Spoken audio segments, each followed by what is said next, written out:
Students अगर आप screen पे देखें तो हमारे पास तीन सेट्स मौजूद हैं।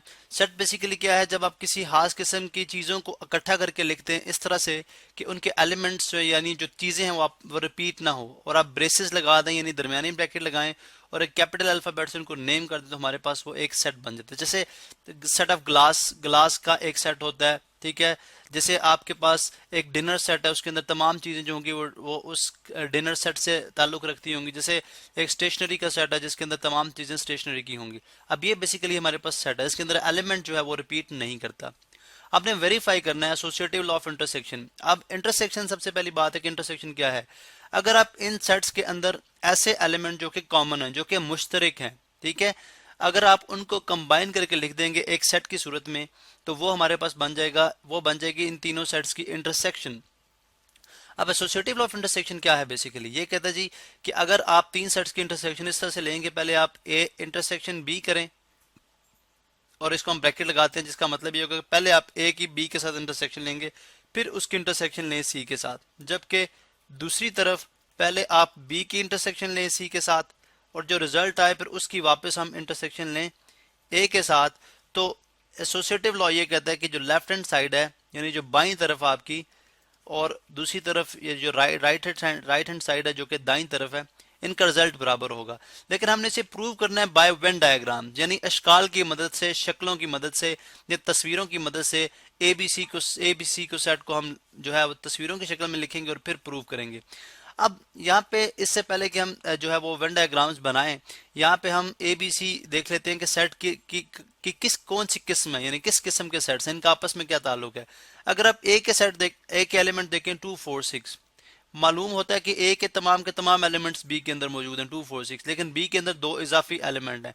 इसका मतलब है ए जो है वो बी का ही हिस्सा है, या इन अदर वर्ड्स हम ये कहते हैं जी ए जो है वो बी का सबसेट है, ठीक है। तो यहाँ पे हम ऐसा करते हैं जी, हम यहाँ पे लिख देते हैं कि ए जो है वो is a subset of B, ये साइन है सबसेट का, तो ये बी का सबसेट है। जबकि जब बी के एलिमेंट्स को तमाम को स्टडी किया जाता है 2 4 6 8 9, तो मालूम होता है कि 2 4 6 8 9 जो है वो तो सी के अंदर मौजूद है, तो मालूम हुआ कि बी जो है वो भी सबसेट ऑफ सी है।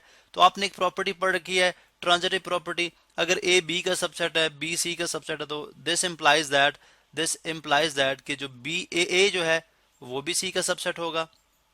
अगर आप देखें तो ए के 2 4 6 वो भी इसके अंदर मौजूद हैं।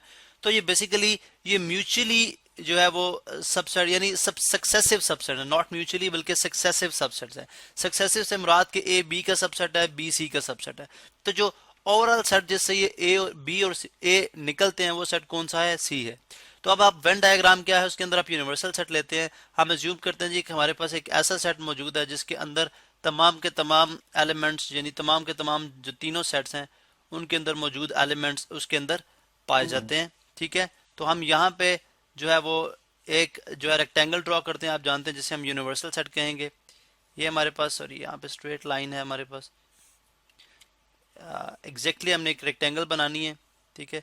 ये हमारे पास फर्ज करें जी, ये हमारे पास एक जो है वो रेक्टेंगल है जिसको हम यूनिवर्सल सेट कह रहे हैं। ये हमारे पास क्या है, यूनिवर्सल सेट। अब इसके अंदर जो है वो सी सबसे बड़ा सेट है, ठीक है, और इसको हम इस तरह से लिखेंगे, ये सेट सी है हमारे पास, ठीक है। उसके अंदर फिर सेट जो है वो सेट बी आ जाएगा, ठीक है, जो कि सी का सबसेट है, और फिर सेट ए आ जाएगा, ये बी का भी सबसेट है, और अगर ये बी का सबसेट है तो जाहिर है ये सी का भी सबसेट होगा। तो यहाँ पे मैं इनको नेम कर दूं तो ये सेट ए है, ठीक है, ये सेट बी है और ये सेट हमारे पास सी है। यानी ए और बी जो है वो दोनों सी के अंदर कंटेन करते हैं, बी जो है वो सी के अंदर कंटेन करता है और ए जो है वो बी के अंदर कंटेन करता है, या ए जो है वो सी के अंदर भी कंटेन करता है। अब अगर आप इसके एलिमेंट्स लिखना चाहें एलिमेंट्स पे लिख सकते हैं आप, लेकिन अगर आप देखें तो चले हम एलिमेंट्स पे लिख देते हैं। यहाँ पे व्हाइट कलर ही यूज करते हैं हम। 2 4 6 ये इसके एलिमेंट है, 2 4 और 6, ठीक है। उसके बाद अगर आप देखें 2 4 6 तो बी के अंदर हमने ऑलरेडी, चूंकि ए जो है वो बी के अंदर मौजूद है, इसलिए बी के रिमेनिंग एलिमेंट्स कौन से, 8 9, 8 यहाँ पे लिख दें आप और 9 यहाँ पे लिख दें।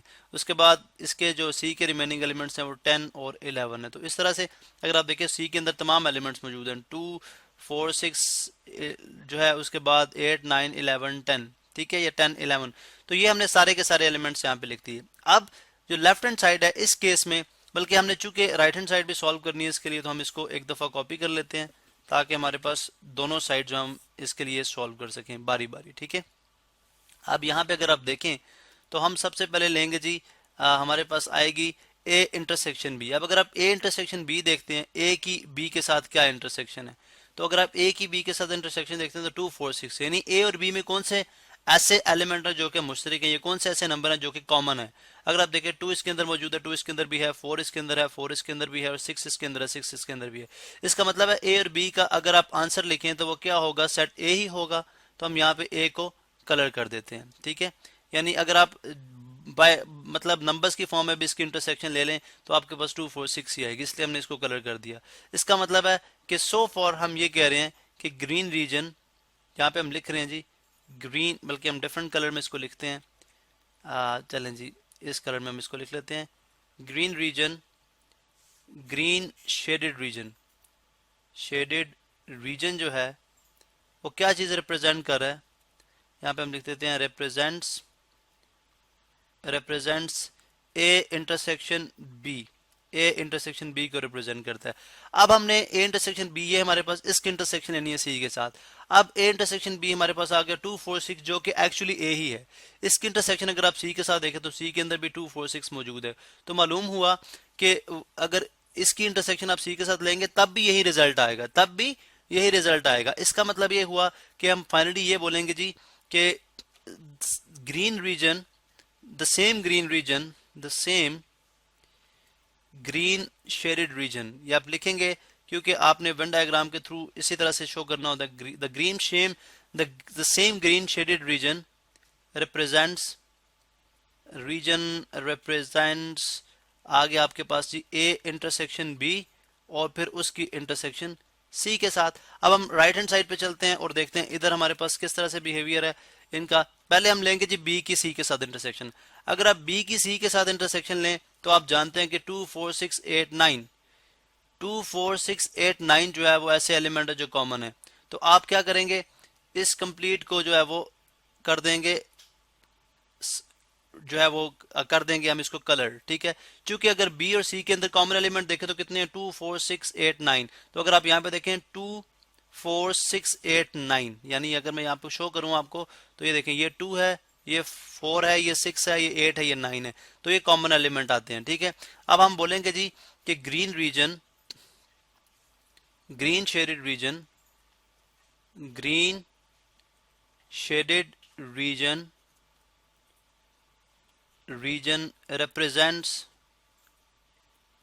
represents B intersection C।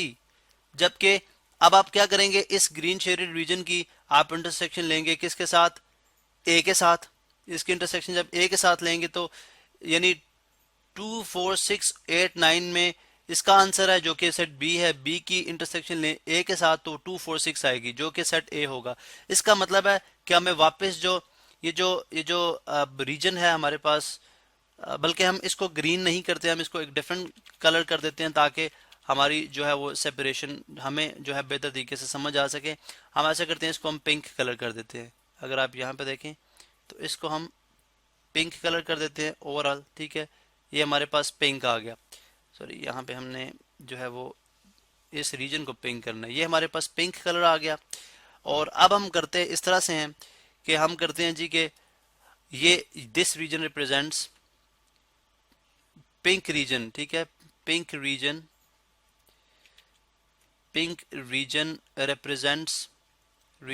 Represents किस चीज को रिप्रेजेंट करता है जी, हमारे पास बी इंटरसेक्शन सी को। अब B intersection C actually set B ही है। अगर आप देखें इसकी इंटरसेक्शन ले ए के साथ तो हमारे पास क्या आ जाएगा, सिर्फ ग्रीन रीजन, तो आप सिर्फ ए सेट आएगा तो जो कि ग्रीन रीजन है। अब अगर आप देखें तो हम बोलेंगे सेम ग्रीन रीजन